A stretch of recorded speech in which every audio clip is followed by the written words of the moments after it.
Piece model बना रहे हैं टेबल लैंप का। इसके ऊपर मॉडल बनाकर फिर तैयारी करती है। तैयारी 2 दिन लग जाते हैं सूखने के। डिज़ाइन वगैरह बता देते हैं, हम वैसे ही अपना अपना डिज़ाइन वैसे ही बनाते हैं। ये हम मार्केट से चमड़ा पूरा लेकर आते हैं और उसको रंबी के साथ दोनों तरफ से बिल्कुल साफ किया जाता है। इसके ऊपर जिल्त लगाते हैं चमड़े की। ये माइंड में जो होता है, जो गाहक होते हैं जो अपनी पिक्चर सेंड करते हैं हमें, उनके हिसाब से हम ये डिज़ाइन बना देते हैं। इसी के अंदर सुराख होता है, उससे हम इसे फिटिंग करवाते हैं, उसी की वजह से ये बल्ब लगा के फिट हो जाते हैं।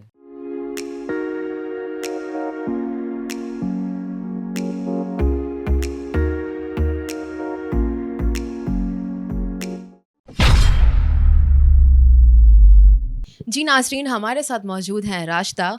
इनसे पूछते हैं कि ये सारा प्रोसीजर कैसे होता है, इनसे पूछते हैं कि स्टेप बाय स्टेप ये कैसे इन लैंप्स की खूबसूरती को नुमाया करके दिखाते हैं। जी अस्सलाम वालेकुम राशिदा। वालेकुम अस्सलाम। राशिदा, सबसे पहले तो आप मुझे ये बताएं कि ये जो आपने अपने हाथ में मिट्टी ली हुई है, इस मिट्टी का आप क्या करती हैं?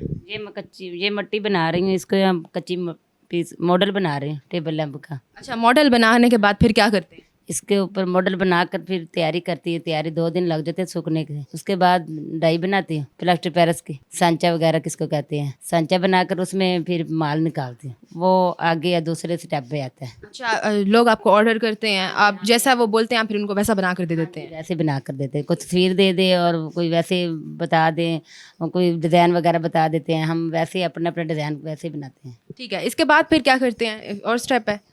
अच्छा जी नाज़रीन, इसके ये जैसे कि आप सब देख सकते हैं कि ये इन्होंने एक अभी सांचा रेडी किया है, ये आप देख सकते हैं, और साथ इन्होंने और भी बना कर रखे हुए हैं। इसके बाद फिर उसके ऊपर कलर्स होते हैं और सारा काम होता है। प्लास्टर पेरिस की ना डाई बनाते हैं।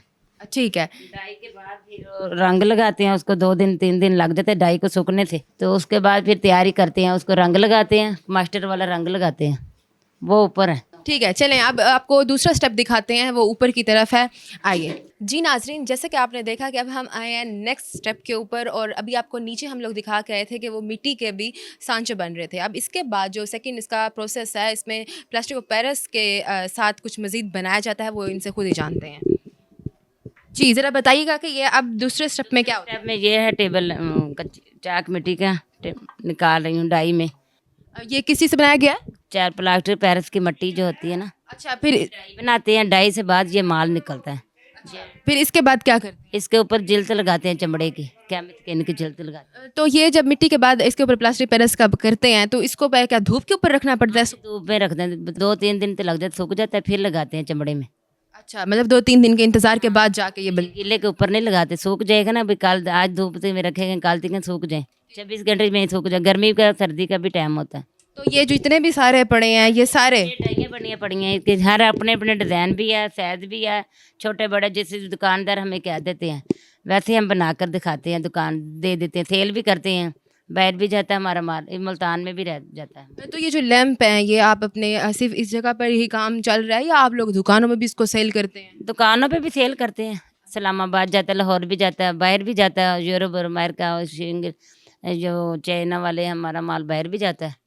ठीक है, अब इसके बाद क्या प्रोसीजर है आप? इसके बाद अब मैं नीचे वाला दूसरा तीसरा स्टेप दिखाती हूँ, वो चमड़े का काम करते हैं। ठीक है, आए मुझे दिखाएं। जी नाज़रीन, जैसा कि आपने देखा कि स्टेप सबसे पहले जो इसका स्टेप था, उसमें मिट्टी के बर्तन का जो है सांचा तैयार किया जाता है। फिर दूसरे स्टेप में मैंने आपको दिखाया कि इन्होंने प्लास्टिक और पेरिस से कोई सेटिंग करते हैं, फिर उसको सुखाते हैं। सुखाने के बाद अब जो तीसरा स्टेप आता है, हमारे साथ मौजूद हैं शौकत साहब, जो कि राशिदा के हस्बैंड हैं। ये जो खाल है पड़ी ऊँट की खाल को लेकर आते हैं, इसकी कोई सफाई सुथराई होती है, फिर उसके बाद ये आगे दूसरे प्रोसीजर पर जाता है। जी सर, आप बताइएगा कि ये आप खाल लेकर आते हैं, ये क्या सारा प्रोसीजर है? ये हम मार्केट से चमड़ा पूरा लेकर आते हैं और उसको रंबी के साथ दोनों तरफ से बिल्कुल साफ किया जाता है, और उसके बाद ये केमिकल में डाला जाता है, कास्टिक और हाइड्रोजन में। 24 घंटे कास्टिक और हाइड्रोजन में रहने के बाद ये बिल्कुल, ये देखिए, साफ बिल्कुल सफ़ेद हो जाता है। इसके बाद हम इसे मैं रंबी के साथ बनाकर आपको दिखा रहा था। मैं चमड़े को रंबी के साथ जिस तरह का हमने साइज या कोई मॉडल लगाना होता है, हम उसी तरह का इसे पतला करते हैं रंबी के साथ। फिर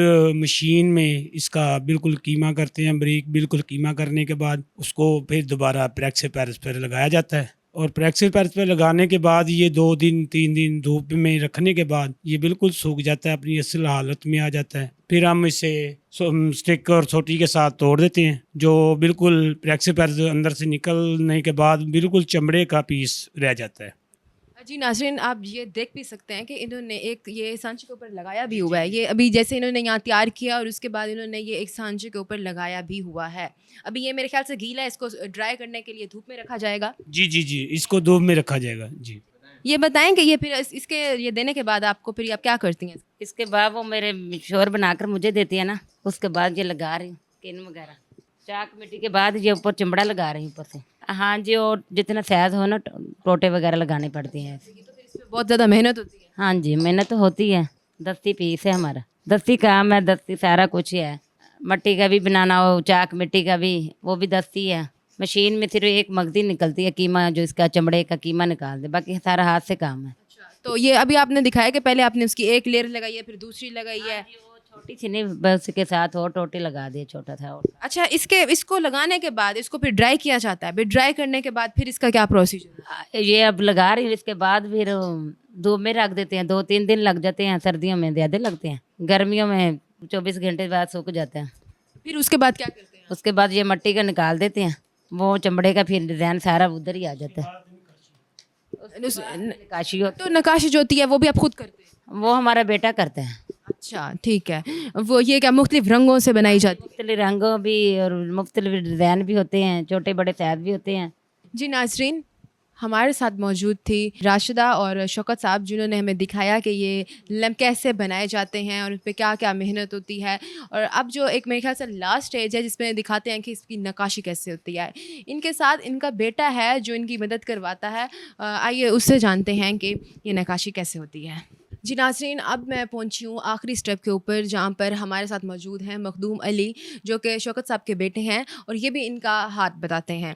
अब मैं आपको ये दिखाती हूँ कि ये जो लास्ट स्टेज है इसके ऊपर ये बड़ी नफासत के साथ अपने हाथों से ये कारीगरी से इस लैम्प के ऊपर सारी आर्ट बना रहे हैं। और ये बनाने के बाद फिर ये इसके लैम्प के अंदर बल्ब लगा हुआ है। ये आप देख सकते हैं कि कितना खूबसूरत लग रहा है।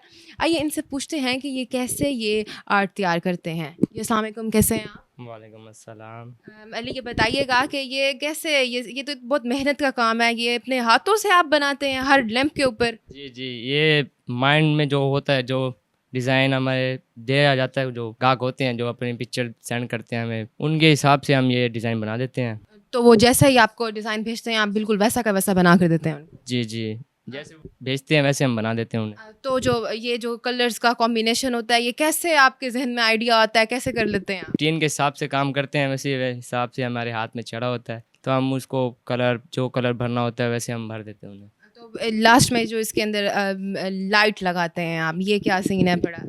वो लाइट, इसका ये हिसाब है, जब ये पीस एक तैयार हो जाता है ना, तो उसके ऊपर हम वार्निश की एक पॉलिश चढ़ाते हैं, जिसकी वजह से वो बिल्कुल प्योर यानी कि पक्का हो जाता है, जिससे यानी कि कोई डैमेज हो या नहीं भी हो ना, उससे उसको कुछ भी नहीं होता।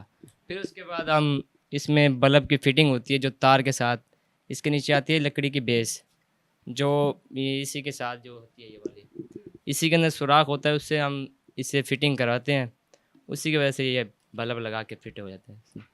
जी नाजरीन, जैसा कि आपने देखा कि आज हम मौजूद थे मुल्तान के एक ऐसे जोड़े के घर में जो दोनों मियाँ बीवी और उनके साथ उनके बेटे भी जो उनकी मदद करते हैं। ये ऊँट की खाल से लैंप तैयार करते हैं और इस पे इतनी मेहनत होती है कि पहले ये मिट्टी से उसको सेट करते हैं, फिर उसके बाद प्लास्टिक पैड्स का कुछ करते हैं, उसके बाद उसके ऊपर कैमल की जो है वो खाल से कोई लेयर्स सेट की जाती हैं, उसके बाद लास्ट में जाके नक्काशी होती है, तब जाके एक खूबसूरत सा एक लैंप तैयार होता है। जी नाजरीन, इसी के साथ साथ फातिमा बलोच को इजाज़त दें। अल्लाह हाफ़िज़।